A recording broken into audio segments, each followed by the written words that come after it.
حين تقولين لي أحبك وهذه كل قدرتي على التعبير، فأنا لا أسمع نقصا، بل أقرأ امتلاء يخاف أن يتبدد لو زاد حرفا واحدا. أعرف أن بعض المشاعر لا تقال لأنها صغيرة، بل لأنها أكبر من اللغة، أكبر من أن تحبس في جمل طويلة أو تشبيهات متكلفة. هناك قلوب حين تحب تختصر العالم في كلمة واحدة، ليس عجزا بل يقينا.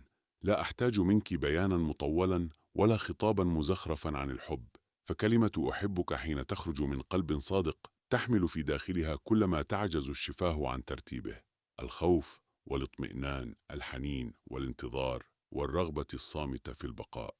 أنا أفهم صمتك الذي يلي الكلمة، وأفهم التردد الذي يسبقها، وأفهم أنك حين تقولينها تضعين بين يدي أكثر مما تظنين، تضعين ثقتك وتسلمين جزءا هشا من روحك، وتطلبين دون أن تقولي أن يحافظ عليه. لا تقلقي إن لم تعرفي كيف تشرحين حبك، فالحب الحقيقي لا يشرح، هو يعاش ويحس في التفاصيل الصغيرة، في نبرة الصوت، في القلق الخفي، في السؤال غير المباشر، وفي الحرص الذي لا يعلن. قولي أحبك كما هي، ناقصة في نظر اللغة، كاملة في ميزان القلب. قوليها وأنت مطمئنة أنني لن أطالبك بما يتجاوز قدرتك، ولن أحملك عبء التعبير عن شعور يكفي أن يكون موجودا كي يكون حقيقيا. أنا لا أبحث عن كثرة الكلام بل عن صدقه، ولا عن طول الجمل بل عن ثبات المعنى. وحبك حتى في اختصاره